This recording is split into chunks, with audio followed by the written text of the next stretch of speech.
Hey everybody, Brandon Jones here, and I am joined for the very first time on the Easy Ally stage, Greg Miller. Hi everybody, it's me, Greg Miller. You said that already. I just recapped what you said. I don't know why I said it. If you need to remind people like on every 10-minute basis, You do. feel free. You know the hustle. I'm Greg Miller. Right. Patreon.com/kindoffunny. You gotta say it all. You gotta get all the plugs in there and keep going. I love that our audience has really creative ways to just squeeze the Patreon in there. Like, Oh, yeah. Just like, what if you have the lower thirds, because I assume a lot of people just listen to our stuff, even if they're watching on YouTube, they're like, okay, I'll just 100%. put that on in another tab. Yeah. They're just like, we never heard. We just like, You on gotta sale now, shout it just out. pop Yeah, that stuff yeah, up. yeah.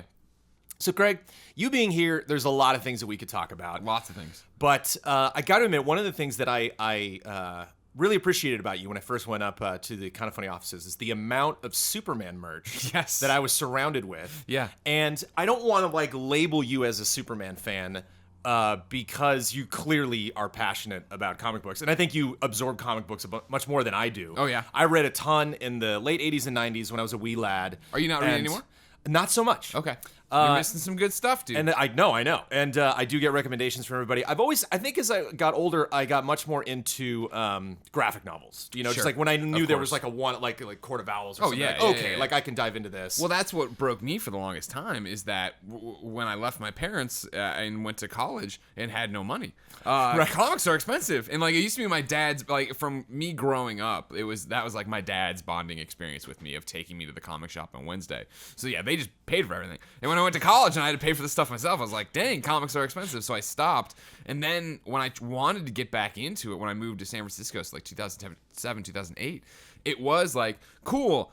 I live in a tiny San Francisco apartment. I do not want long boxes again. I do not want to be bagging and boarding stuff left and right. So I was doing a trade here and there and then begging for digital. Yeah. And so when digital came, that's when I totally was back in. So you're almost 100% digital Yeah, now. that was it's the rarity of we do Greg's Comic Book Club on patreon.com/kindoffunny. It's an exclusive show you can get for just $1. And on the latest one, Kevin picked a graphic novel, and Kind of Funny's above a comic shop. So that's the one where I'm like, I think, yeah. I'll go downstairs and I think that's it too. Yeah, I think I'll buy I some need stuff. to. That's always the question for us in work is our work is our passion. Yeah. And so if we want to do something, it's am I going to do this in my spare time or let's just make a show? Make a show, So it's make it content. That's what we should do. Yeah, we should do announcing the 48K tier on patreon.com/easyalis, the comic book show. But I grew up ever since growing up with Adam West. Yeah. And then, I'm not in the 60s, but growing up and But watching the show. completely unironically enjoying that show as a yeah. badass Oh, yeah. action adventure, and then big later being time. like, oh, it's a comedy. Yeah, I guess. Yeah. And then, of course, I was 10 years old when that Burton film in 89 89. hit, and then it was over from there.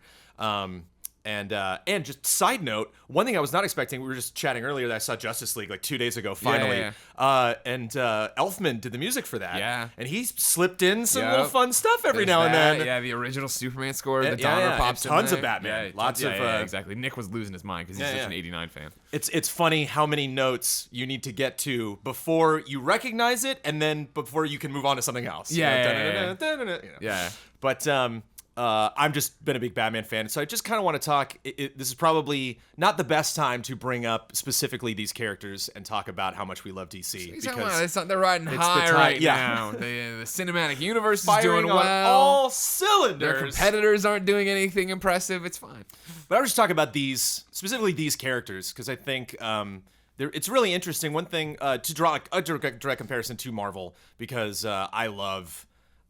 There are a couple of Marvel films that I wasn't a huge fan of. Sure. But just looking at the whole picture, Thor and Thor 2. I actually really dug the original Thor. The original Thor kind of chased me around. I have not caught up on all of your reviews, so I don't know. Who cares? I don't know if I'm freeloading. It's some animosity there. No, all the movies were fine. Those are just the bottom of our list. Dark World for sure. Show. Yeah, Dark World. And Incredible Hulk and that Marvel to me, and this might be completely different in the comics. I might be completely out of line here, but Marvel to me seems much more balanced in how much attention, or I think just in the public mind share, all of its characters, the importance of all of its characters compared to each other. Sure. Where I think Batman and Superman are clearly leading. Leading DC. The amount of times I've talked to friends who have a passing interest in comics or just know movies are always like, it feels like, Avengers has this entire cast that and for DC it's Batman, Superman, and then up until recently they'd be like maybe Wonder Woman, and then who?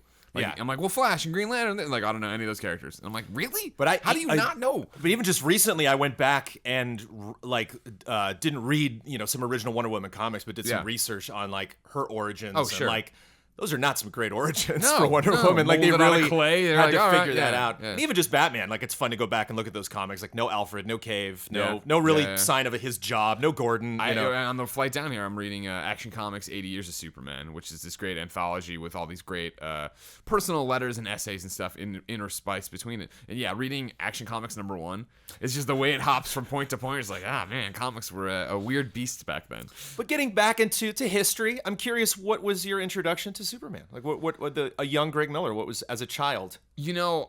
I've tried to trace it back. It's one of those things that has been with me the entire time. Like, and I think it is just that my parents put on a Christopher Reeve movie, right? They put on Superman the movie, and I immediately was ingratiated to it. They're like, I can, for video games, right, or Ghostbusters, I have these like definitive memories of how it starts for me and where it goes. But you go back and look through my baby books, and I'm in Superman onesies and in Superman pajamas, and I don't remember a world without him, and I don't remember not ever looking up to him. And I always joke around about it that there's this action figure you had to send away for superpowers that was Clark Kent. You had to get like the UPC codes or whatever and mail him off, and so we did that.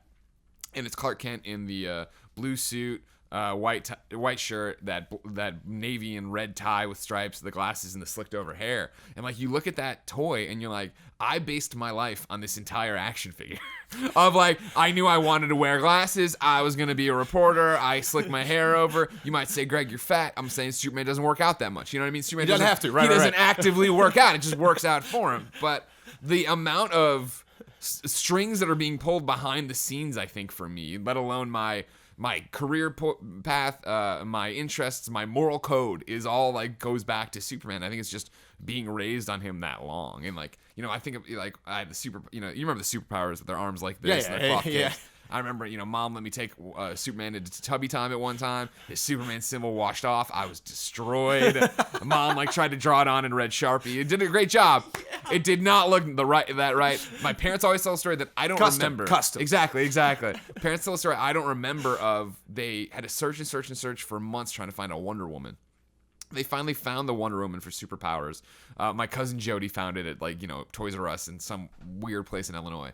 And got it, and then a week later we lost the golden lasso in the backyard, and it was like I was devastated and destroyed. I love you say we. Yeah, like everyone's culpable. like there was never a verdict. Somebody should have been didn't watching bring me lawyers as a into kid, it. all right? But it was like they went and got neighbors to help look through the yard. Oh no! Because I was so devastated. And of course, it was just a piece of gold string. Right. Mom could have got this anywhere. Right. But like they knew how I was a stickler to details. I knew I needed this to look right. I wish I could bring in B-roll for this. I'll see if I can dig it up at some point. But I vague memories of this, but there is video evidence of a pool party at my house. When I must have been like 5, and you can see me with a gray vest and a white shirt running around, establishing the lore at the party that I was Clark Kent. Uh-huh. And then at the midpoint of the party, running inside, changing into Superman, and then coming back out. No one is noticing this but me. Sure, no one cares. Yeah. No All the one's adults are like, great, honey. No one sees me as Superman. It's like, wait a minute. Yeah. Is that the same kid with where glasses was that Clark just a Kent moment kid ago? a second ago? So, even though I grew up with Batman, I definitely was just more attracted to DC. And, like, I don't know why. Like, maybe they make better, like, figures. Like, they see, like, it's, in the Man of Steel, in the DCU timeline, like, they have his statue. And, like, it just kind of seems to make more sense. Superman just seems to fit a statuesque representation of the character, I think, more than others. More than people in the MCU. Those seem much more approachable, much more. I think that's like Marvel's thing. That is is their thing, right? Especially with Spider-Man, that like this could be you. Like whereas Yeah. Superman or Batman, like no, not. You wouldn't want this to be you. You wouldn't want to be stranded on some crazy planet with a bunch of aliens, and you wouldn't want your parents to die and somebody live was your life talking about depressed. this recently, and I forget who, and they brought up a great quote, and I've held it with me for the last few months or whatever. Is that in Marvel it is normal human beings dealing with the powers of a god, whereas in DC it's gods trying to become normal human beings. And I think that sets it up on such an interesting level that, when you watch Marvel, it always is like some experiment's gone wrong, or it was just Peter Parker on a field trip, and now he's got to deal with this, and how does he, merge Spider life with Parker luck and make it all go from there. Whereas, Superman is an alien sent here in a spaceship, and Wonder Woman is either molded from clay or the daughter of Zeus, or whichever one we want to go from, and, she's from an island of people just like her. So because there have been so many variants, do you have like a favorite Superman? Like, I mean, I have my own interpretation of the character that I carry with me, and I've talked about before. Right. Yes. Yep. I love that. A lot of people don't say that because like when we were talking before, when I grew up, I definitely had the idea of like, that's the wrong Batman. 100%. And then I realized like, okay, I've absorbed so many different forms of this character that I started to, take my own little bits from this and that. And then, you're like, writing comics now. So like you can finally realize that. That's a big part of, what I don't know if I would have talked about having my own version of the character before, but it was, I want to stick with what you're saying for a second.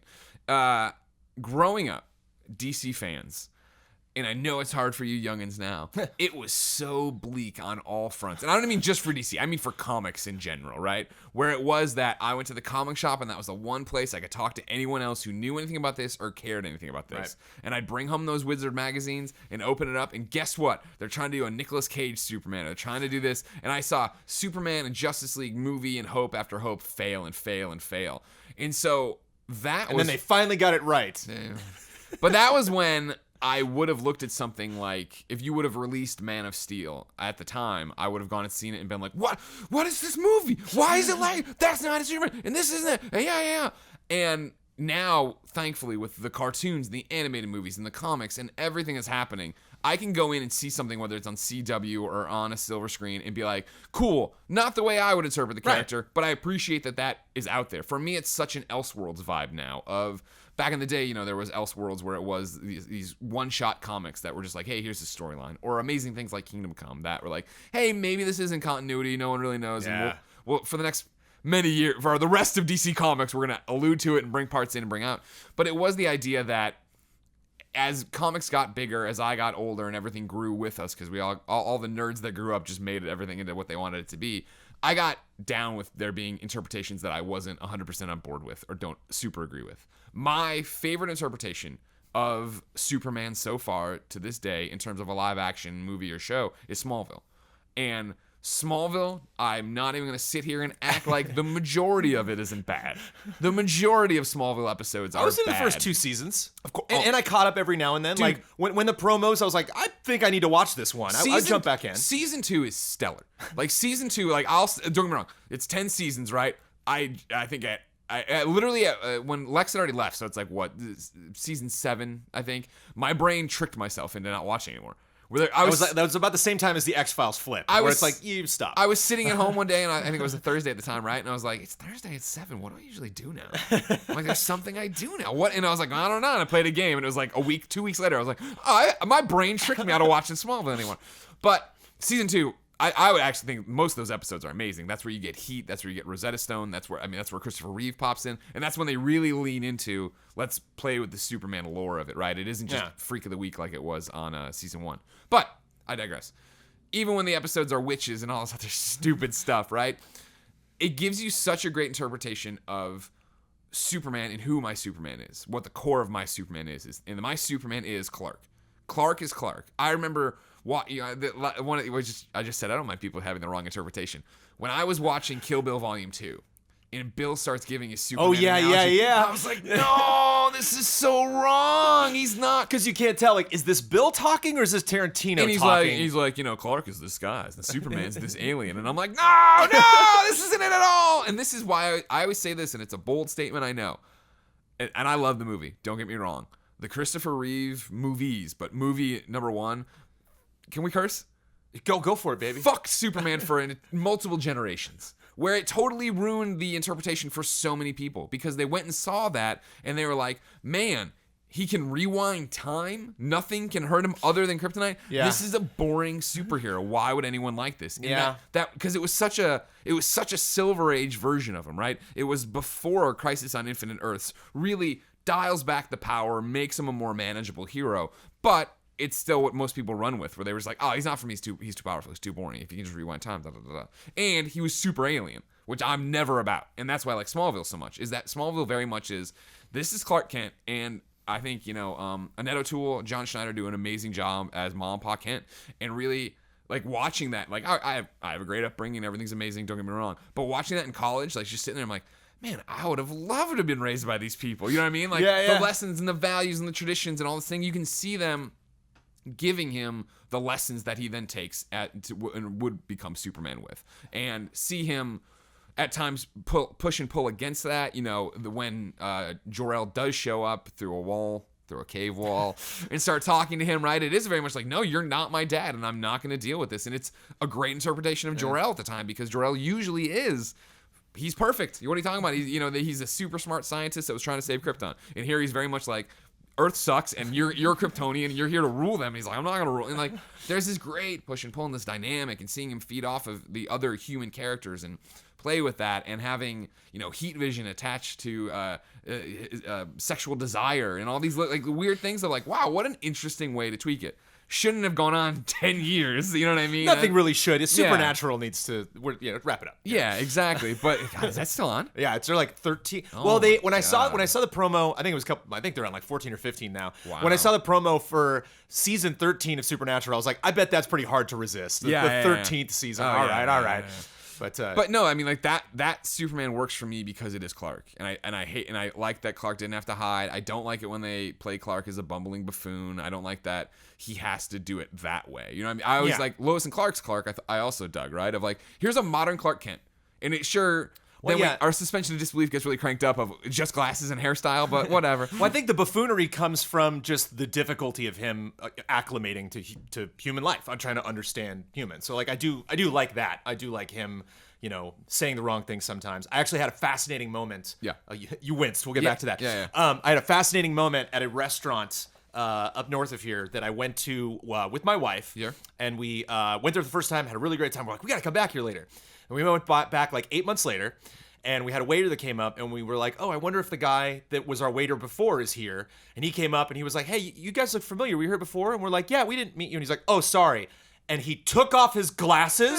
We're like, it's you! And I was like, I take back every joke I ever made about how dumb that concept is. No, because it just happened to me. As a glasses wearer, and now if you don't know me, the beard is only 4 months, 5 months going. The amount of people who, when I don't have glasses on, or when I first got the beard, would just blow by me and not be like, yeah, I've known you for years. Oh my God, Greg, hey, yeah, I hear you. And it would work for a lot of people. The entire Daily Planet staff, no, it would not work for. Of course. You know what I mean? Like, that's where it's like, nah. They're reporters. Yeah, exactly. Not to mention every kid who doodles in their parents' newspaper on Superman doodles glasses and like, wait a second. It's like you said that, you have your own Superman. Yeah. I'm dying for some hot takes. So you talked about like kind of a more connection to Clark being the grounded, sensitive character. Do you have a solution for the glasses conundrum? I mean... Maybe his hairstyle changes a lot. Yeah, I mean, like it's that same thing where like Dean Cain, like I think in Lois and Clark they did a really interesting job, right? Of where his Clark had his hair really longish, and then they would slick it all the way back, and he would look different. But there's never any easy way around that, I don't think, to fix that. And I mean, like that was the thing. I was Man of Steel. They do that whole like Lois meets him at the graveyard. I was like, holy crap, they're not going to do Clark Kent. What a brilliant move. And instead they end the movie with it, and I was like, that's really complicated, isn't it? Didn't everybody just see Superman and he's like the biggest thing going right now? That's a weird choice. And actually in Justice League, they don't even kind of touch on that anymore. It's like, he doesn't work there anymore. He worked there for like a week. And that was the thing, too, of like throughout the DCEU, right, of like, in Man of Steel even, like, when I thought they weren't going to do it, Superman's on Martha's lawn and Lois gets a ride from a police officer that runs him up, and you're like, well, people know that Superman has a connection to Martha now, and might yell Clark there. Dude, one of the biggest flaws, I think, happened immediately in Justice League, where I was like, by myself in the garage, like, all right, let's do this. And we booted up. You've been drinking all day. I threw a couple shots of whiskey back, and Batman, like, beats up the guy from Mindhunter, and then a bug attacks him, and he's like, huh. And the guy from Mindhunter's like tied up in the corner, and he's like, Alfred, what do you think about this? And it's like, Batman, done with Yeah, Alfred. right. No. Exactly. And even still, of like, all right, cool. Maybe the world didn't know. Maybe Smallville in general is being protective. Obviously, Pete knew. Pete knew that like, this is probably the same guy.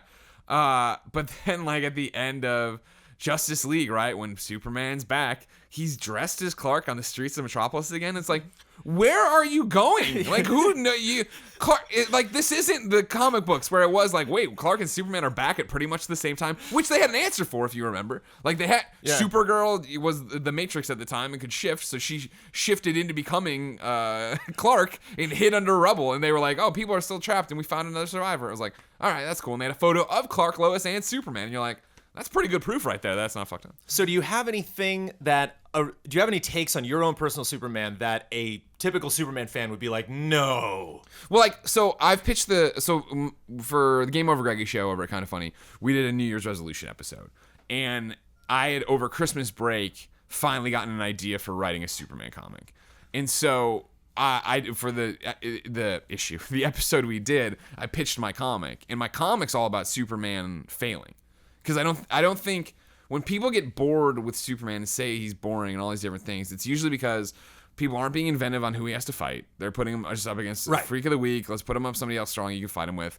I like him having a moral code and compass, but when people get so caught up in the fact, like, I think honestly some of the crap I was talking about Captain America before this MCU and review thing, of he's just the Boy Scout, he's boring, he's just always doing the right thing and good, he doesn't debate it. Like, seeing what I loved about Smallville, seeing that decision making happen, but then seeing him wrestle with it.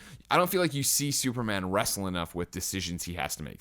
Everything is easy, and that, like, you know, like lately there's been a lot of really great Superman comics, and then ones that for me, like, it'll be like the next month just missed the mark. Of Superman and Jonathan are up in space and they're there, and it's like they're trapped in quotes on a planet, right? But Superman's totally not sweating it, and it's like, Yeah.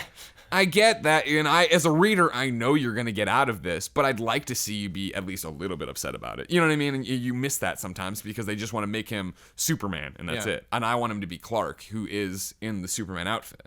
I think that's why I always loved Justice League so much, is because to me he becomes so much more of an interesting character when you add everyone. 100%. Yeah. When you add Batman to the mix, right? Like, there's such an interesting person. Yeah, I mean, like, you're talking about the cartooners in general. Just in general. Yeah, I mean, like, that cartoon. The Justice League cartoon has so many great moments, right? Where like he thought Batman was dead and he runs up and hugs him. When he brings Martian Manhunter back to Smallville for Christmas, right? Yeah. And like, there's that great line of like when John Jones is there and he's just like, I didn't bring it. I didn't know. I didn't bring a gift. And then the episode ends right with him up in the window in his true Martian form because he's comfortable, cradling a cat and singing.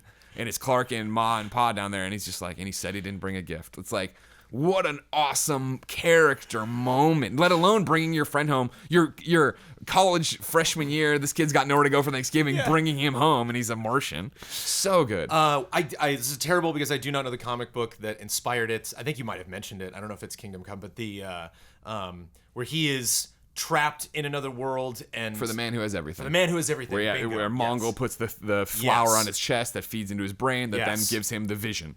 Impossible for me to watch that without openly weeping at the end of that episode, man. Dude, that just rips you apart. So yeah, I don't want to get it. People haven't seen it. For the man who has everything, go check it out. Or read it.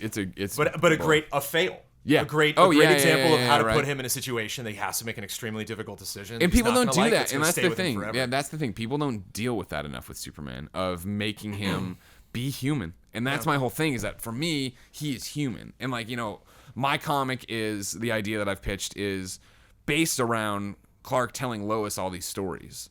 And it's very much him not pulling punches and explaining this and, revealing too much to a reporter, but then at the end of issue 1, it's revealed that no, this is current continuity, or at the time, we'll see what Bendis does here in a second.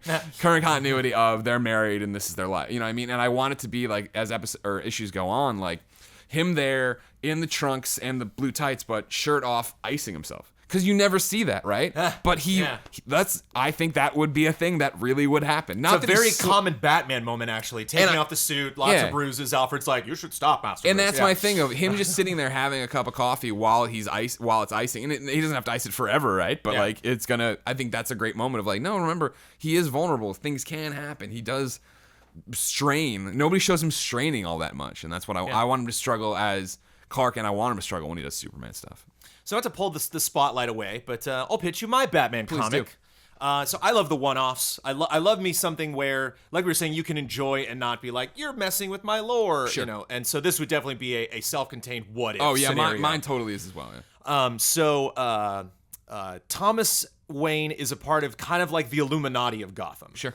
So and people have hinted at that. The recent Telltale games yeah. kind of got into that. But so not only is there this Illuminati, but all of these supervillains, the Rogues Gallery, are a part of it as well. And so they are not villains. They are all just generally running their own specific parts. You know, Dent is running the government. Yeah. And Bruce is a child. So Dent is, you know, in his 40s, 50s, and Bruce is 8. Sure. And Thomas is just the richest. He's a doctor, but he has the most money out of anybody, maybe just shy of the Cobblepots. And then, but they all have their nicknames. So Selena Kyle runs all the brothels and runs all the madams of Gotham. And she has a couple cats, and she does her makeup in a certain way. So they call her Catwoman. Thomas lives on a mansion that's above this cave where bats are flying around his mansion all the time. So they call him Batman. The main gangster of the town, the guy who runs the most crime, is a smart ass. They call him the Joker, you know. And so they meet in secret. They kind of just and probably only like once a year. They don't really get in each other's business, but of course over time that starts to degrade. And they finally decide, Jack Napier goes to the rest of the crew and says, like, I think we have to take Thomas out. I think he's getting too much of a spine. He's getting in our way. We got to rub him out. They take him out and try to kill Bruce. And Bruce actually snaps and kills Chill, like strangles him to death in that alleyway, and then vanishes. So they assume he got kidnapped. They have no idea. Everyone just kind of writes Bruce off. And the comic is just one night, and it's Bruce coming back and killing all of them. Dude, that's fucking dope. So, and they're all old now. And he just goes person by by person, drops Catwoman off a roof. It's like, land on your feet. And then spoilers, dies in the process of doing that.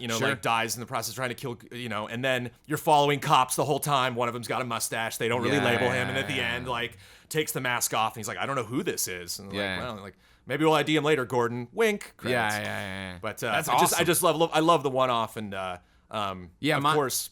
Sorry, go ahead. I think they're polar opposites. So I think it's like I think something that gruesome or something that bloody, definitely wouldn't fit. I think in a Superman story. Oh well, yeah. I mean, I think there's room for it. You know what I mean? That's the thing is I don't think people. I love that, right? And that's so against the core of Batman, right? The killing, the vengeance, all that stuff. Like that's not what he's about.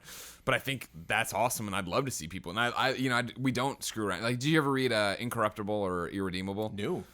It's pretty sure Mark Millar, right? I'm pretty sure, but I'm not. Don't quote me. It's a great book, but it's basically the idea of what if Superman went just ham? He was just done with it, right? And it's just it's because I'm sure DC at the time wouldn't want that kind of story, and so it's an ongoing. I think it's done now, but it is this is the guy, and he did this, and he reveals his secret to his Lois at the Daily Planet, right? And then rather than being like, oh, she's like, it's like, are you kidding me? You've lied to me all this time. She throws open the door, and she's like, Clark's been this guy the whole time. And then and he takes off, and then he's just like, now I don't care, whatever. I'm gonna do whatever I want. You were my tether to humanity. It's over. Speaking of getting the opportunity to write for comics, what a dream. I would. Are you gonna write this story? I'd love to. Yeah, you should do it, dude. Well, it was the thing is I didn't want to jump on your heels and be like, I'm gonna do it too. Oh, I had a thing to do. But screw that. Do it. No. And who has the time? That is the other big thing I've learned as I've started this process. That reveal of just imagining that scenario, and we get that at the end of Dark Knight Rises, where he reveals himself to Gordon. Yeah. That conversation of Lois, I need you to have a seat or something. I gotta tell you. I would love to write that a billion different ways. Oh, sure. There's just something about bottling up all of that energy and then figuring out how to release that. Yeah. That's why Superman 2. Do you like Superman 2? Oh, the movie? Yeah. I mean, again, it's the same thing. I was just like, all right, cool. But it's fun moment. And it's also the thing of him just nonchalantly killing all the Kryptonians.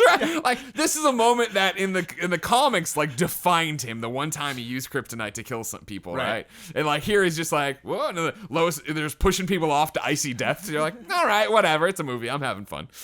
Totally, he's so petty. He goes back to that Alaskan truck stop to screw with that guy. Never seen garbage eat garbage before. Damn, Superman, don't you have anything else to do right now? This orders to go, like slams it through a pinball machine and gives it. It's like, oh, this is really premeditated too. All right. But as a small child, you're like, yes. Yeah, exactly. Exactly. As an interpretation, it's great. You went back to school the next day and like imagined yourself Never doing seen that garbage, to eat every single garbage bully. to my bully. Yeah.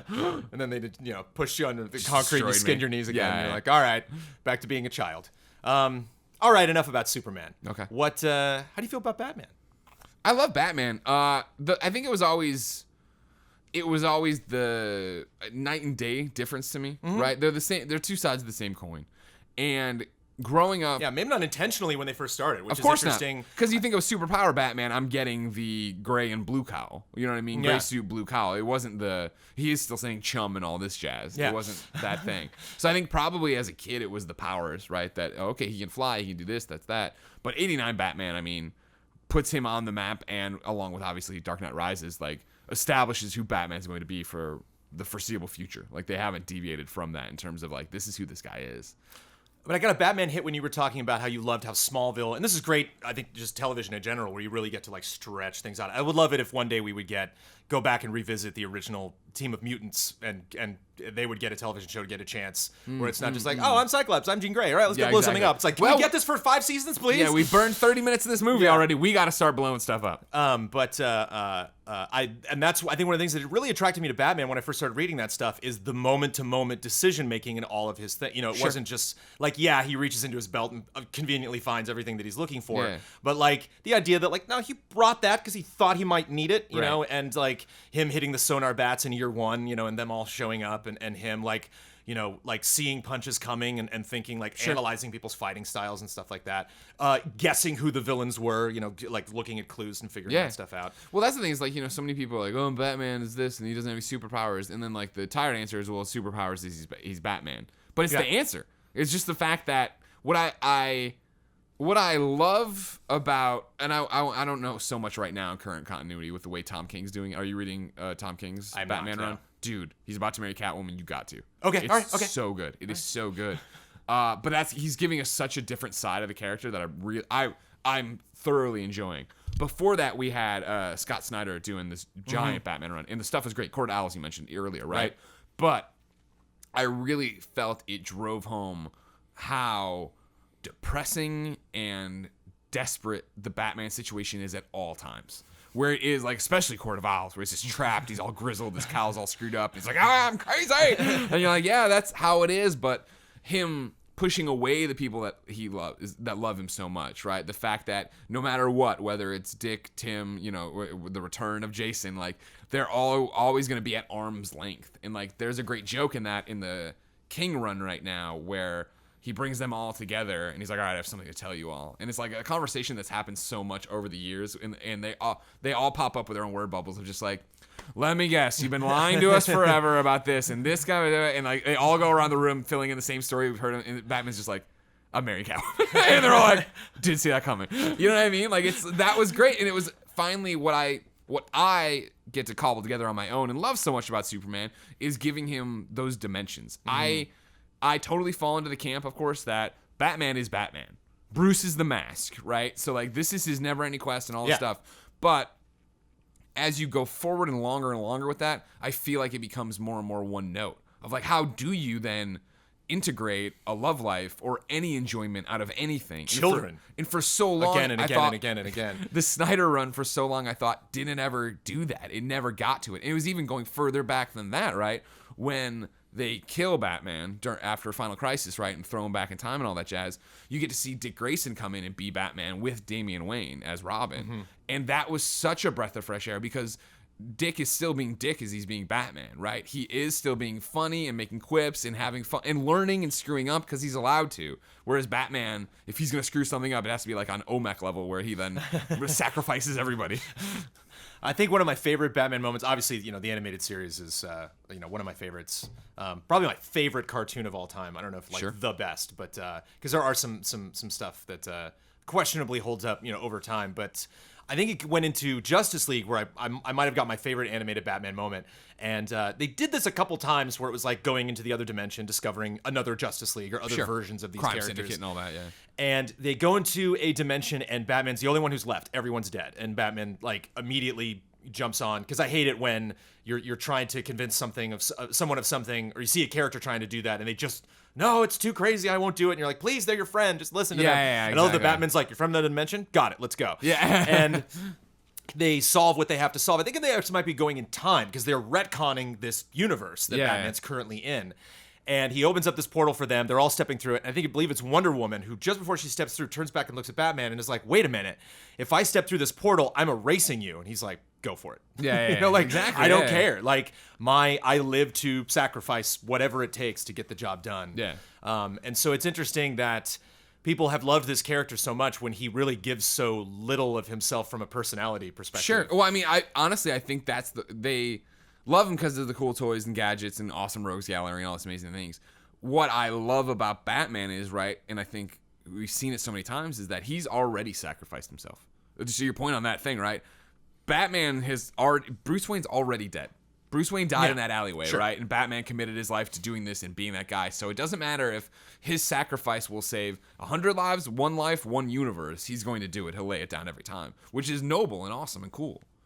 I like when Aquaman's adding things up in Justice League, and he's like, "We're pretty much screwed." He's like, "You don't even have powers." And like you were saying earlier, his when Flash says, "I'm like, what's your superpower?" I'm rich. Yeah. So here's my question as a big Batman fan: BVS Batman versus Justice League Batman. Did they feel like the same character to you? Because this is always a big argument with the diehard Batman people I follow on the internet. Or did it feel like one was more Batman than the other? I don't know what I quote unquote would say would be like more Batman, but no, I think you mean just like Affleck's performance, or just kind of the way the character is structured. I'm going down the rabbit hole of being a huge DC nerd, but I'm big. I lurk all the time in the DC cinematic subreddit, and so there's a huge movement over there, of course, that they want the Snyder cut of Justice League, but the argument being that Batman and Batman v Superman was the Batman with problems, obviously, but the Batman we always wanted to see, right? Where he's like up on the wall, he's scurrying around, he's using this. We have the Dark Knight moment, and it was like, wow, this is awesome.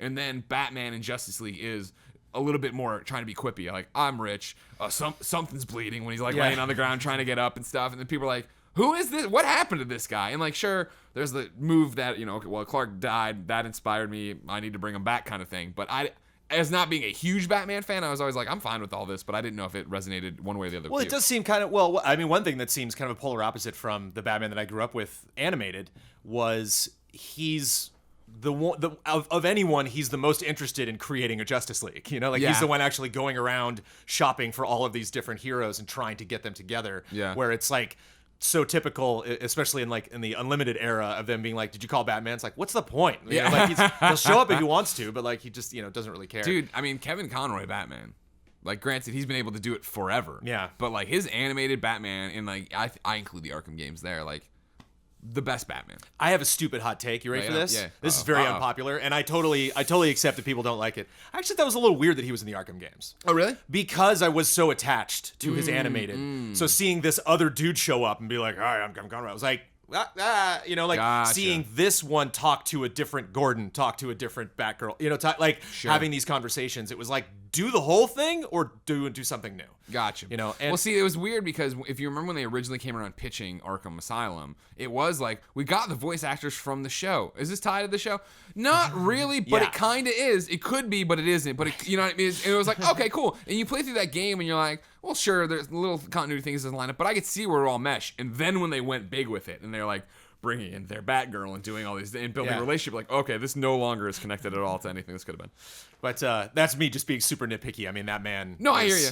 Is so. I always have it with so good in the animated movies, right? When they'll pop up and it's a voice actor we know so well from something, the Justice League or Superman or Batman, and it's like a totally different take. And you're like, oh, well, this is weird to have that voice still be here. I like some, inevitably you're watching a different take animated Batman, and it's like, this guy's playing the Joker. You're like, ugh.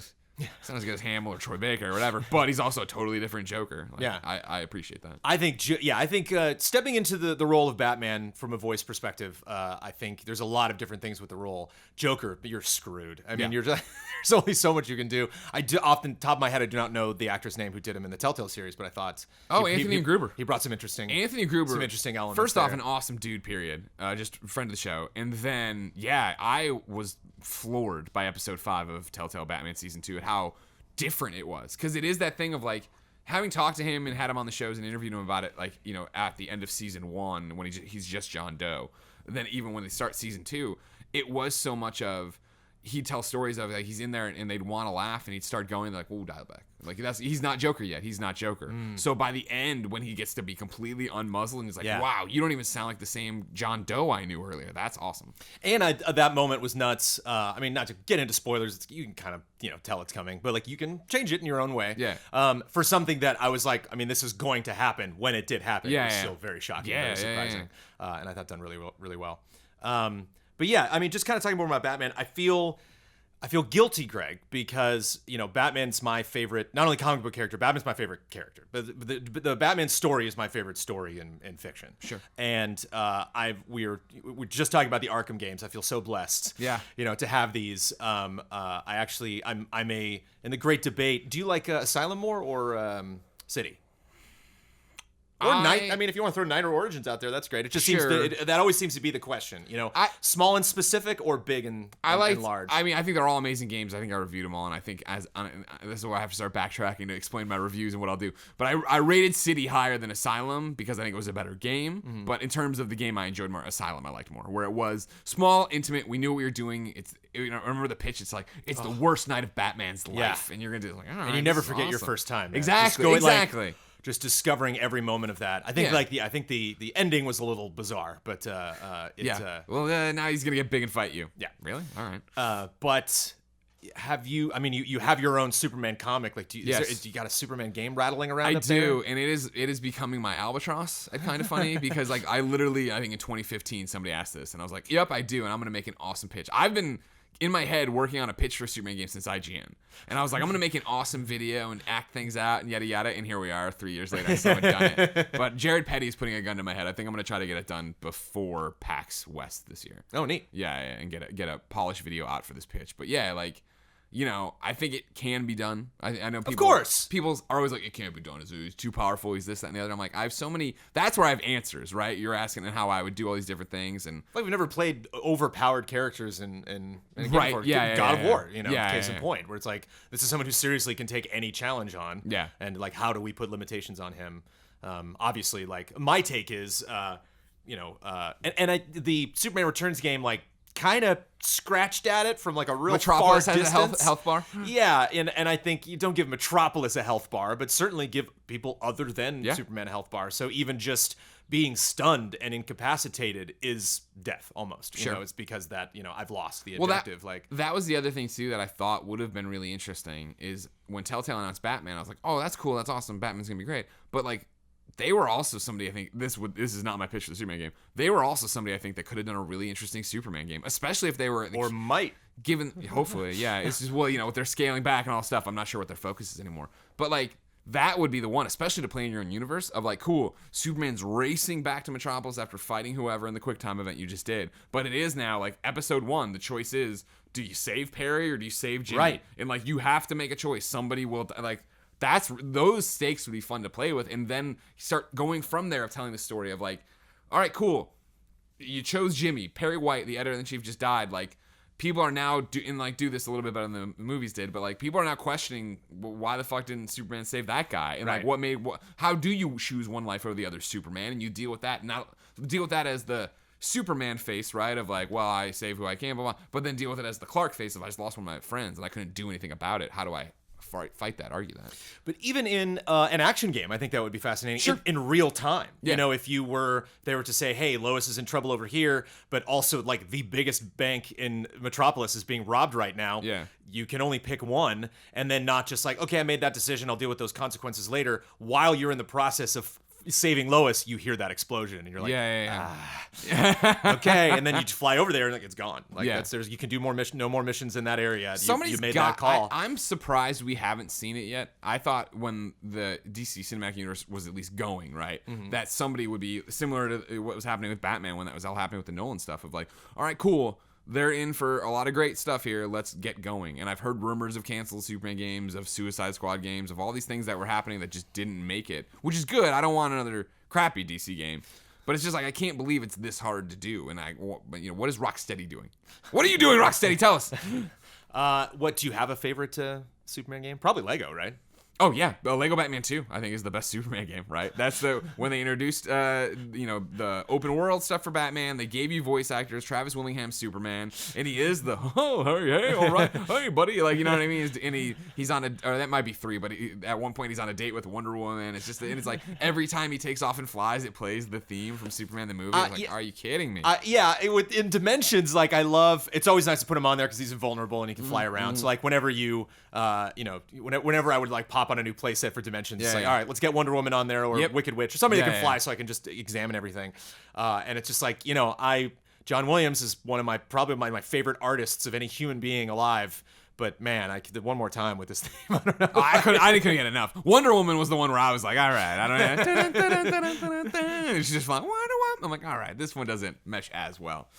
But yeah, that was a great one. I always give a shout out to Death and Return of Superman on Genesis and SNES. Yeah, that's the final fight. The Streets exactly. of Rage, it's right? just a brawler. Yeah, but it was again what we were talking about earlier. Just like, hey, I feel like I never get anything I want. So to get a Superman game on Genesis that had Superboy and Eradicator and Steel, you're like, wow, this is a bold choice to put a video game out in. You know what I mean? Because I had played the Sunsoft Genesis Superman 1 before, but that was like way too hard for me. I was just a dumb kid who couldn't play it and make it actually happen. So those ones were great too. What an era, man! Batman Returns, Maximum Carnage, Maximum Carnage. If you had a Super Nintendo or Genesis, like you were living high for a long time. Yeah. We brought up something we were talking about Marvel at the beginning, and it I don't want to make just like super obvious, comic comparisons, but like there is an interesting thread to be drawn between the relationship between Iron Man and Cap and Superman and Batman. Sure. You have this rich guy, no powers,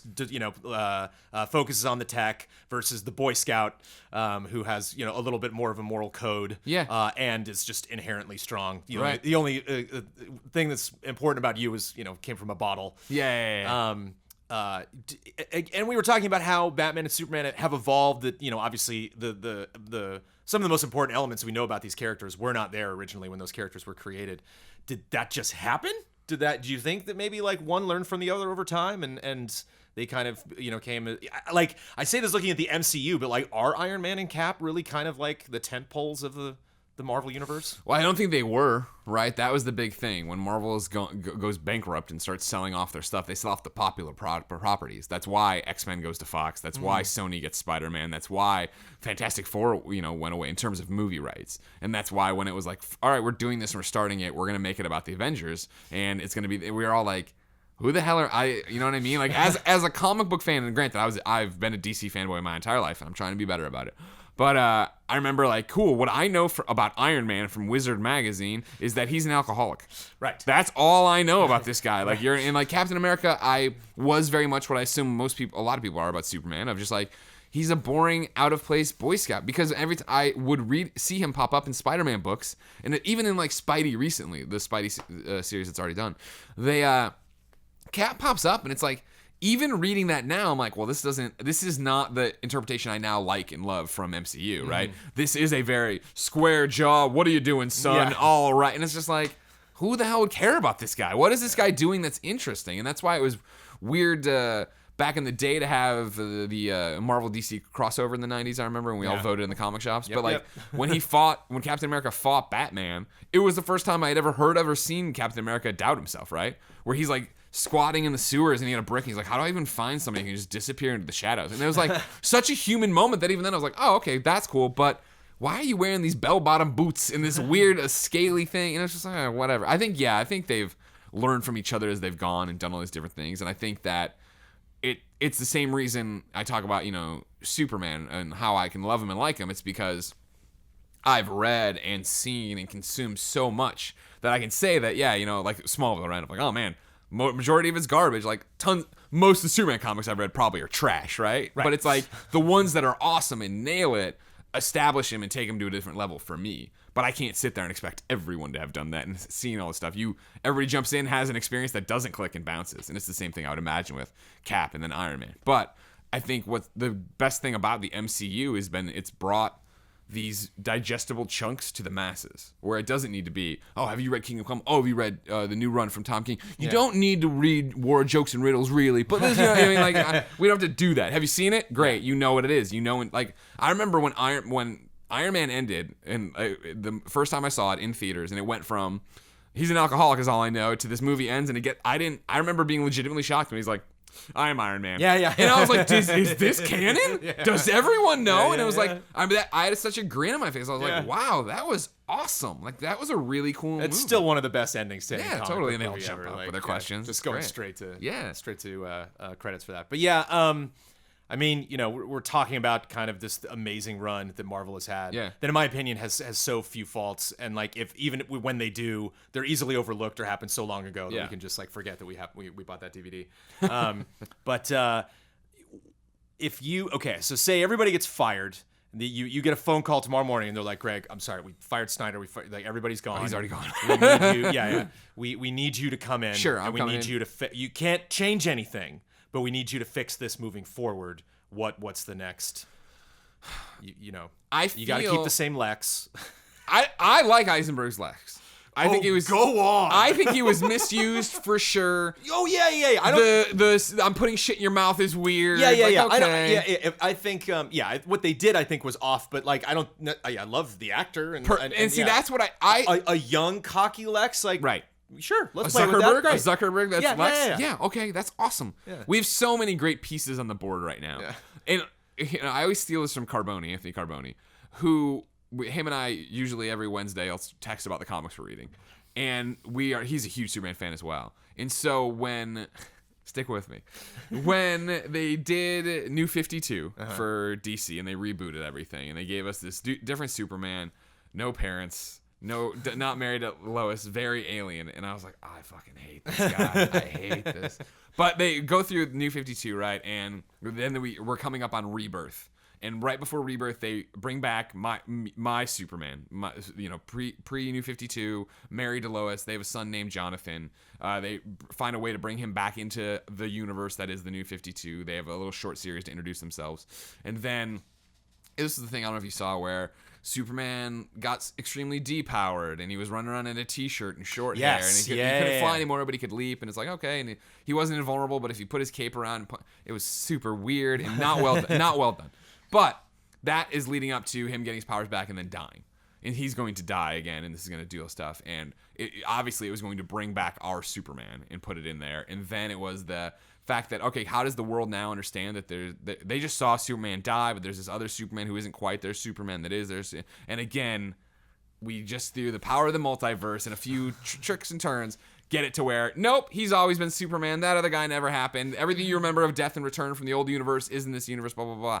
And we finished that issue, and Carboni texts me, he's like, Greg, I don't like how we got here, but I'm so happy we're here. Because, like, it was such a, goodness gracious to get there. For me, that's been the DCEU for those final 15 minutes of Justice League, where as soon as we get over the shot of the super corny, he's Frankenstein, his eyes snap open after a lightning bolt, and I'm like, oh my God. When he comes out, though, and grabs everyone, we get the fight scene, and we get the amazing flash scene of him running, and you see Superman's eye look over, and like Barry's eyes go wide. It was like, yes. And like, when they reintroduce Superman, right? When I haven't seen it in a while, Steppenwolf says something about of like, you'll learn the truth. And Superman's like, truth? From off camera and comes down. I'm a big fan of justice. And it was and his suit's bright blue, and it's like there's color, and there's hope, and there's jokes, and like Flash moves the truck. Why are we fucking caring about these people in this truck for so long? Moves the truck, and then Superman moves the house. Building, And it was like he comes it's not back. A house, it's like an apartment complex. Exactly. And he's like, him and Cyborg separate him and fall down. And he's like, nope, wish I was dead. And they were laughing, and it was like, and even at the end, then the montage of Wonder Woman getting the thing, taking the photos with the kids, and then Clark turning and running down the street and opening his shirt. I was on the verge of tears those entire 50 minutes because I'm like, this is where we should have been to start. Yeah. We didn't need the struggle to get here, and it works in both ways in a really crappy way. Of spoilers, everybody. Come on. First, if you cared, it's already come and gone. Exactly. It works in a crappy way that I left Man of Steel, went and saw it at that E3 screening Warner Brothers did way back when it came out. And I left and came into the IGN War Room the next day, and Rich George was like, "How was it?" He's the comics guy. "How was it?" And I was like, "It was good." He's like, "Oh my God, it's bad. If you were saying this, it's bad." And I took years off, or I watched it again, and then I took a year off and saw it on HBO. And I was like, you know what? Coming back now with not the expectation, because those trailers, you remember, for Man of Steel, made it look like Well, the music, the score from Man of Steel Jor-El is talking dreamy. over it, Costner talking over it. Yeah. I was like, Lord, we're about to get it. We're about to get the perfect Superman movie. And then coming back and watching it with my expectations way lower, I was like, you know what? They're doing an Elseworlds thing, and I can be fine with that. Do I wish that they were doing a very page-to-screen thing? Yes. Marvel's doing that. So they can't do the exact same thing and or they should have probably. They in their head, we can't though because we don't want to be accused of it, yada, yada, yada. And so then it was this thread of, all right, cool. Their universe is what would happen if superheroes really showed up in our world. And it would be this dark thing. And I thought, like, again, for BVS with the trailers and stuff, it was like, man, they have like a 9/11 memorial set up there. Like, that's heavy to wrestle with, but it would be, right? And like, that, Man of Steel got so much crap for, all these people died in Metropolis. And I'm like, well, yeah, like, that's how it would really happen, which I had never thought of. I remember when I'm reading Superman 75, and then even like I was talking about where they reintroduce after the return, like, people are trapped in these buildings. They didn't talk about the enormous death toll Superman and Doomsday fighting through the country would have left. Yeah. And so I had never ever wrapped my head around that until I was reading Invincible. And there was a great scene in Invincible where he's fighting a superpowered guy. Spoilers, I won't say. And he's bloody and he's getting his ass kicked. And he finally, they've been just trouncing the city. And he just goes like, stop, we're killing thousands. And it was like, oh, right. Like, you never think of the collateral damage on that level. There's a great animated Superman moment where I don't remember who he's fighting. I remember the moments, not the details. And he specifically says, you know what? I always feel like I'm dancing around cardboard. Oh, this is Darkseid. This is an awesome fight. And he's like, no. With you, I don't have to hold back. Let's do it. Yeah, I don't care. If I got to take out a hospital or a bus full of kids, I'm just... That wasn't exactly what he was saying, but yeah. I remember him specifically saying... I'm fighting you in the orphanage right now. Yeah. Anyways, the Snyder and the DCEU had interesting thoughts and things they were building to, I feel like, right? And I wasn't on board for a lot of them, but I was like, I want to see where it's going. So then to get to Justice League and have the plug pulled, Joss Whedon come in, WB try to fix it and make it bright. I love those final 15 minutes. I don't think the first half of the film works that well. And then it's also like, well, this isn't what you were doing before, and it's not going to be what you're doing after. So what was the point of this? Anyways, I would pick up with those final 15 minutes of like, cool, we've been in a dark place. We're not anymore. You know what I mean? We are going to be bright and we're going to be colorful. And if I would love to see another standalone Superman movie, I would think that. Yeah. I would say I love him, man. That's the thing. Henry Cavill, Ben Affleck, Gal Gadot, Godot. I think they're great. I think they're great at their characters, and I don't. I mean, it's so screwed up right now, and I have no faith we'll get anything outside of Aquaman and Shazam and whatever. Like, I would love to keep them around, and I think you could make it work. And that's why even when they were like, well, the Flash movie's gonna be Flashpoint, it was like, okay, here's a way to solve your problems. Yeah. If you really don't like it, but no, that's never. But speaking of Batman, that animated movie, one of the greatest Batman moments of all time. Man. Yeah. Waterworks. Yes. At the end of Flashpoint. I know. If any of you haven't seen, I always tell everybody. I think that's. I really liked to bring back to Batman. I really liked Return of the Joker. The Batman Beyond. Yeah, Batman Beyond. But that Flashpoint scene, I just think from beginning to end, that's probably one of the most solid DC animated films. You got to read the Doomsday Clock things happening right now, right? Okay. That you don't need to read, but the lead in tie-in, it was a 3-issue crossover between Batman, Flash, and Batman called The Button, and that jumps that has a Flashpoint. Greg, I thought this was just going to be a really simple Batman Superman discussion, and I'm leaving this with such a hunger to read comics. Reading. Well, because I used to have, what the thing is, I don't have an iPad, and I used to have one back in the GT days. Yeah. And some joker at Defy Media just walked into my office and walked off with an iPad. I'm going back there today. I'll get you an iPad. Yeah, if you see it's around yay big. Yeah, it's black. It's funny you say this. I do, before I leave today, I want to open my iPad and find the exact issue numbers to give you. Because there's 2, in that Batman run I was talking about from Tom King, right? There are 2 issues that are basically this podcast, which are, the first one is... Batman and Selina are going off to go get this thing from this building or whatever. Superman and Lois are going to this thing to get the other thing, and they don't know that they're happening tangentially, right?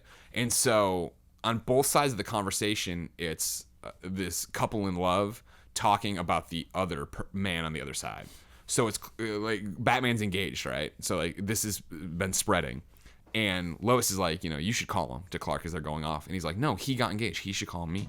You know what I mean? Like, I don't want to, he should call me. He's a weird guy. It's his thing. He wants to do that. And meanwhile, on the other side, it's Selena being like, you should call him. And Batman being like, I'm not going to call him. And like, you keep cutting back and forth. But what's happening is eventually they're explaining to their partner, Superman and Batman, how they feel about the other person. And it's this great, amazing thing of Lois and Clark are coming up the elevator. Batman and Catwoman are sneaking through a vent. And they have the same line on each side that's just like, he's a better man than me. They both think the other is the better man, and then they walk. Is that from the elevator, which is hi, I'm Lois? Yep. They walk out of the elevator. Batman and Catwoman come down, and why'd you take the elevator? Clark's like, how didn't I see you? And Batman's like, it's your job not to see me. Why didn't you fly? Oh, I would have had to break a window. And then it's hi, I'm Lois. Pleasure to meet you.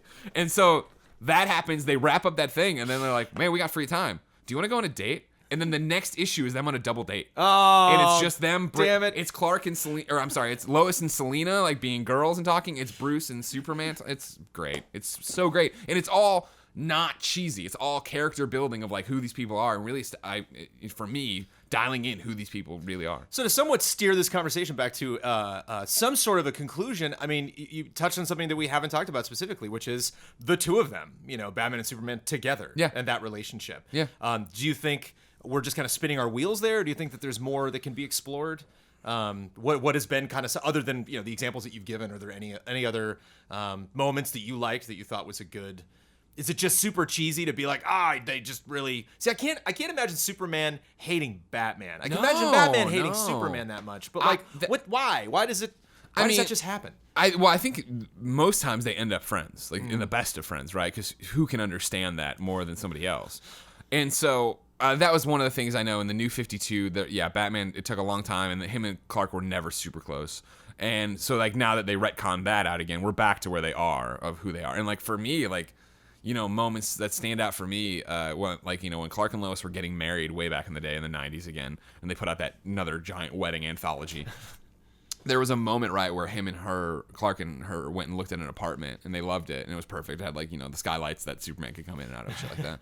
But they didn't get it, you know what I mean? They got outbid or something weird like that, or I think the wait list was too long or whatever. And sure enough, later on in the issue, it's like, Bruce is like, oh, by the way, I own that building. I'll get you that apartment. And he just does that, as a gift for them, right? Of no, here you go, that's yours.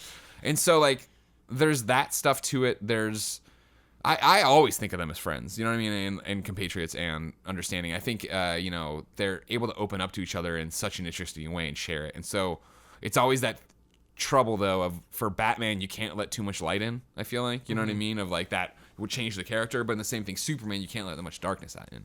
What's been a real interesting play lately with them is Super Sons.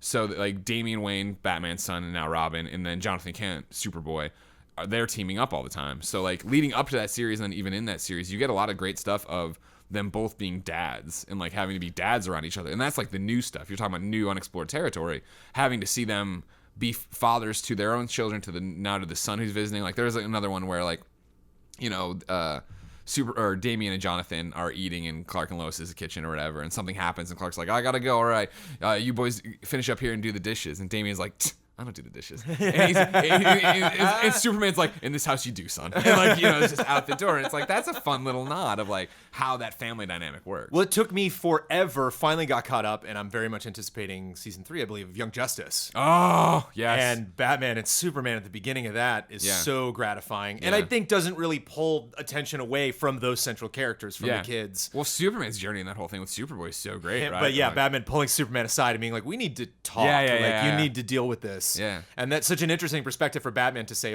you need to confront this thing instead of avoiding it. And it's well, look who's talking. You're the king of that. Yeah, but again, what a great human moment for Superman in that too, right? Of oh, right, something we couldn't possibly imagine, having to meet another us. Yeah, exactly. Can the world survive another Greg Miller if you just No, chicken wing prices would go up even more.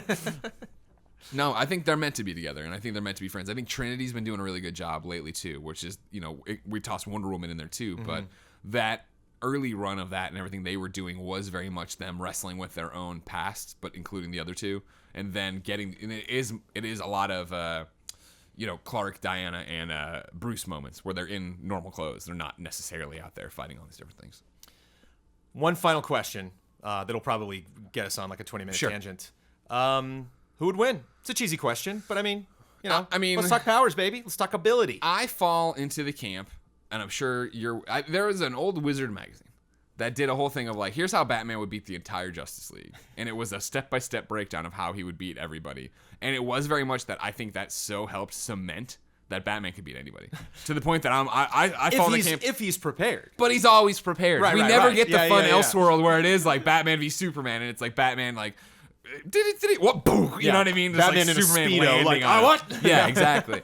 So, I mean, like, yeah, on a power level, obviously, Superman should win every time, but he's Batman, and this is my thing, is I do think one of his big character flaw is the fact that he can't be happy because he can't stop being Batman. So I do think he is the guy who has, all right, this is how I'd fight Superman scenario 300, 400, you know what I mean? Like, he's got a list and a check down of how it is, and I bet, like, what you're talking about, like, my Batman, when I think of him, and I think of him as the Snyder Batman, like, bruised, beaten, is like, doesn't enjoy this, but he's doing it. You know what I mean? I do think that he walks into this room and he immediately like checks off of everything he could do, what he would use, and how he would take people down.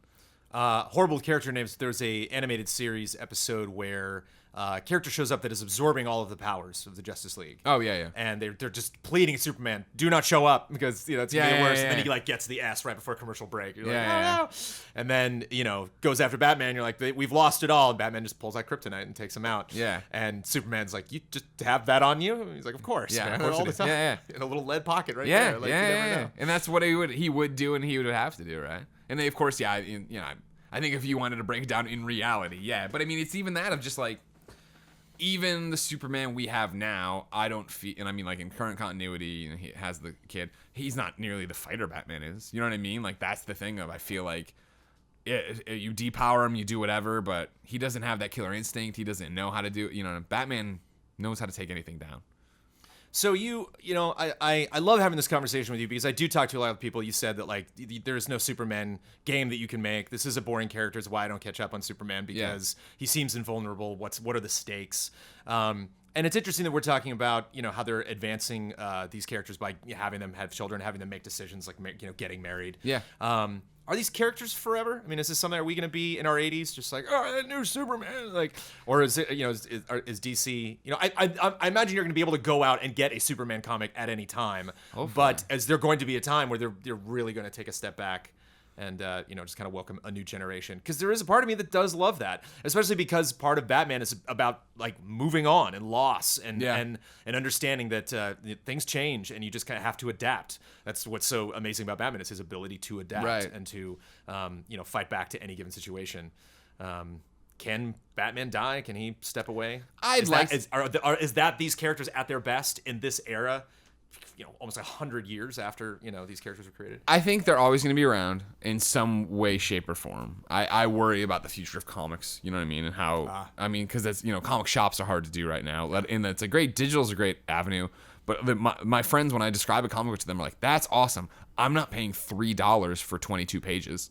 And it's like, sure, but it's it's like there's an artist there and there's this. It's not just you're reading 3 sentences and being done. You can go back and whatever.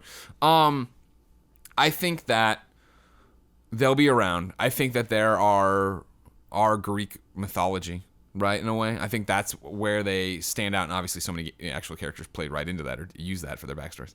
But I think it is that thing that they're legends to us, and we enjoy telling those stories. And I think as long as people are going to be wanting to hear stories, are going to want to hear about it. A kid is always going to think that a millionaire with this awesome car and cape is amazing, and the same thing with a guy who came from space and, my Superman of... He came here and could be the ruler of the planet, but instead he just wants to be a normal person because that's what he was raised as, and he wants to do the right thing and have a normal life. Like, that connects, and those stories connect. Can Batman die? Yeah. They'll always bring him back, which is good and bad. Like, I've, for a long time, been railing against continuity. I think it works in a lot of great ways. The Simpsons method? Yeah. It works in a lot of great ways, but it causes so many problems where it is like, all right, cool. Somebody sees the Justice League cartoon for the first time. Like, this is awesome. Where can I jump in? They go to a comic shop and it's Justice League 45. And they're like, oh, I don't know. I can't. What is this? Who is this? And like, well, do they go back? Do they do this? I think trades are such a great way. And I think that stuff like DC's Earth 1 is such a great idea of, cool, we're going to put out this Superman Earth 1, which is a collected 124 pages. And this is it. This is the story this artist and writer wanted to tell. That's it. There might be a sequel, but there's not a monthly you need to worry about. There's not something else to jump into. I love continuity when I was super invested and had unlimited income, right? Where it was like when I was growing up and it was post-crisis, pre-New 52. Like, it wasn't, I jumped in and I was like, I don't know who some of these people are, but like when Superman died, and that really introduced me to who Hal Jordan was, and Hal Jordan went crazy and killed the Green Lantern Corps, and then they introduced Kyle Rayner. Kyle Rayner's my favorite Green Lantern, right? Because I was there from the beginning and I understood his story and was with him. And same thing with like, I love Superman. Superman's my boy. Con-El is like my favorite superhero. Like Superboy, after the death of Superman, I love the jeans and the black t-shirt. Like, and it was I think thing a lot of people look for with Superman of, well, he's vulnerable to fire, and this can, there was way more stakes for him in this. And it was also, he's a teenager and he's like learning how to love. He's a clone. He's, like, you want to talk about like moments for me with Superman, right? Like, I think for a lot of people it was probably throwaway, and I don't know how many people cared about Superboy at the time, but there was a Superboy annual, right, where, and it's something so silly to think about, but Superboy in this world, right, was the clone of Superman, broke out of the chamber, out of Cadmus, didn't want to be Superboy, yada yada yada, but he never had a name. No one named him. He didn't have parents. You know what I mean? Yeah. And so there's a great annual where I forget what anniversary he's celebrating. It might even be his first anniversary of like being alive or being out of the tube or whatever. And like Superman comes in, it could be so hokey, and probably if I went and reread it, it would be. But at the moment, like Superman goes there and he tells him this story about like this guy on Krypton that he's read about and the things that did this and did that. And his name was Con-El, and he's like, I'd like to call you Con-El. And Superboy, and I get cheered up talking about it. Superboy, there's this scene of him shooting up into the air and going, I have a name. And it was like, wow, yeah, like you weren't, that's how like flimsy your thing was. And then, you go to like, as that they did that, and then the character does whatever, but like eventually Superman, like, when I think DC doesn't know what to do with them, or somebody comes in with a great idea, like he brings them back to the Kents, and he's like, you're gonna live here now, you're gonna live in Smallville, and it's like, that's a great idea too, you know what I mean? Like, that's the Superboy that I had such a timeline with, and like that doesn't happen without continuity. Yeah, that doesn't happen out with a lot of bullshit Hawaii stories. Because when he went to Hawaii and like, what I mean, it double X's there. And I think Marvel does a good job with that, as in examples of the MCU of kind of learning from their mistakes in Ragnarok, making fun of them in some instances. Realizing like, hey, we can't be perfect, and there are highs and lows. It's just kind of like the nature of the beast. My brother is a theater actor.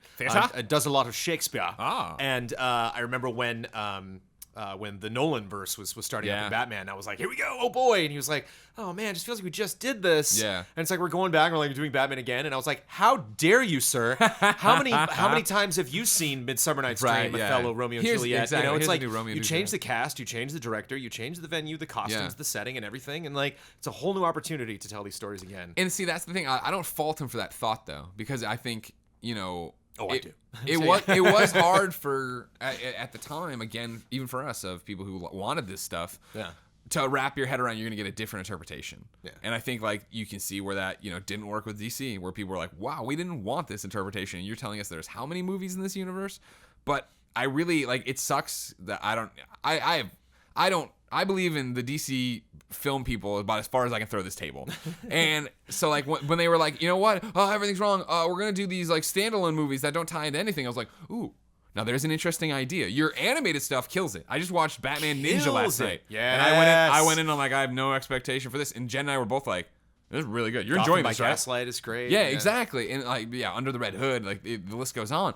It was like, those are awesome standalone things. And like, okay, cool. Are we to the point now where people don't want there's a new Avengers movie out, I gotta watch 22 movies to get caught up? Like, here's this thing, and we're gonna take the Batman story, and he is gonna be a killer this time, and somebody's gonna try to stop him. Or we're gonna put this person you've always wanted in to do this. And like, I want to, Kingdom Come is my favorite story, right? Like, I always talk about if Kind of Funny would get megaton popular. You know what I mean? Like the Patreon's bringing in $1 million, and I got make famous friends. All I would want to do is shoot the trailer for Kingdom Come, and just have it be my vision. And did you read Kingdom Come? Yes, it's been a while, but yeah. Sure.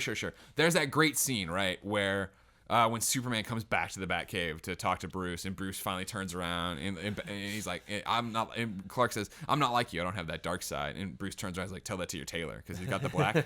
I'd have the whole movie leading up. I would reach out to my friend and Mizzou alum, John Hamm, and I'd be like, I need you to be Superman. I need you to be just for this trailer.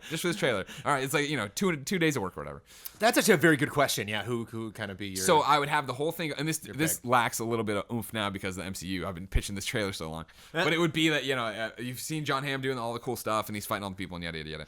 And then it is like it's, Kingdom Come, whatever date, and then like does the fade out, and it would be him landing in the cave, walking up in a wide shot of the cave from way back, right? And him walking up, and then it would just be from this side of him being like, I'm not like you, Bruce. I don't have that dark side. And then it would be like, and then you turn around, and he would spin from the chair, and it would be Michael Keaton and all that, and all the Kingdom Come, and be like, tell it to your tailor. And he'd be like, oh my God, can you imagine?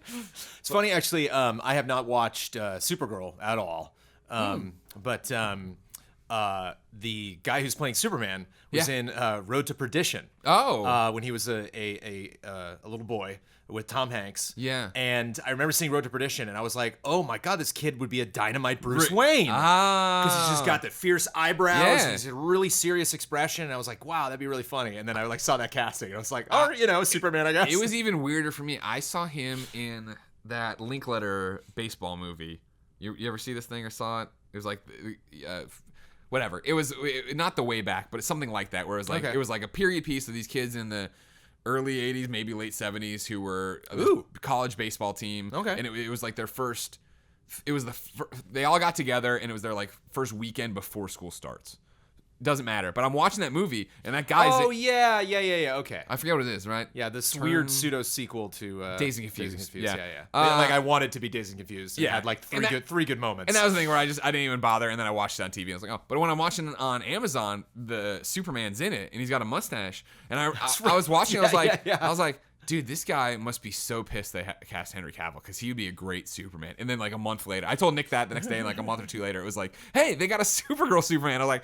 All right, it all works out in the end. See, that's why you got to say that stuff on camera so you can record it, so you can gloat later. I do. Don't worry about it. I would definitely say, I believe he pops up in season 2, episode 1 of Supergirl. Definitely worth a watch just for that. Cool. Okay. Because like you want to talk about like what Superman and Clark should be or could be in a lot of ways. Like you watch that and you're like, Neat.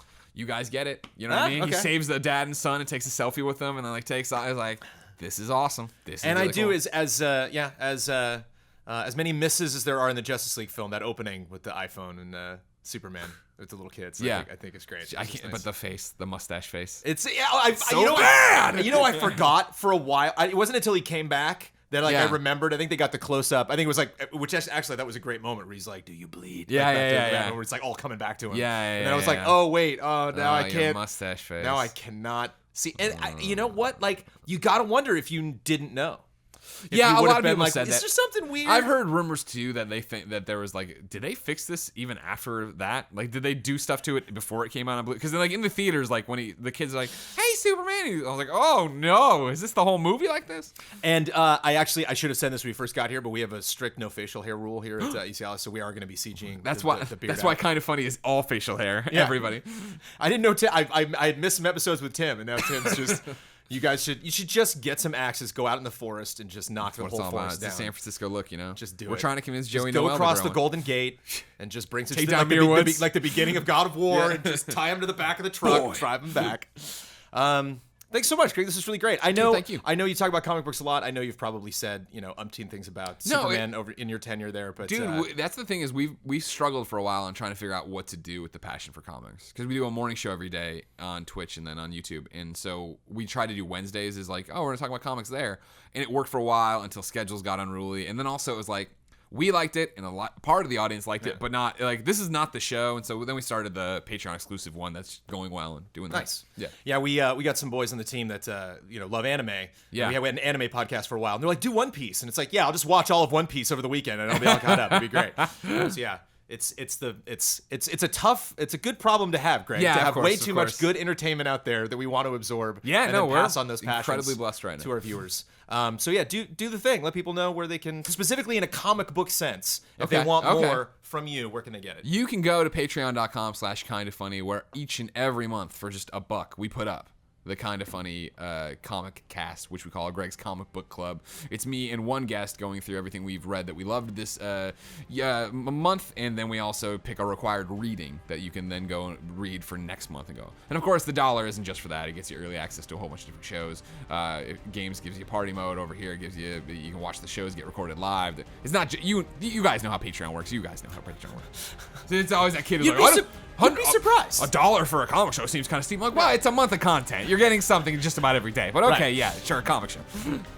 Cheaper than comic books. Yeah, cheaper than comic book. Yeah, it's a great thing. We ruin the books we talk about. So if you like my storytelling method of what I enjoy about comics, you'll love this show. But this was this was really great. Again, I'm just been such a big Batman fan, so It's great to talk comics, and It's I'm glad not we it's finally not have just a these chance. two characters. They're playing. I'm also like I said, a big X-Men fan as well. Yeah. And looking. Have you been forward to reading, new stuff. or do you read X-Men Red? Okay. Tom Taylor is really good. All right. Yeah. Good. I don't have a single recommendation for you. Well, I think of a couple animated things maybe. Yeah, that yeah, you sure. missed. But thanks One for the Piece. tips. Thanks for the chat. Thanks for watching, everybody. Bye.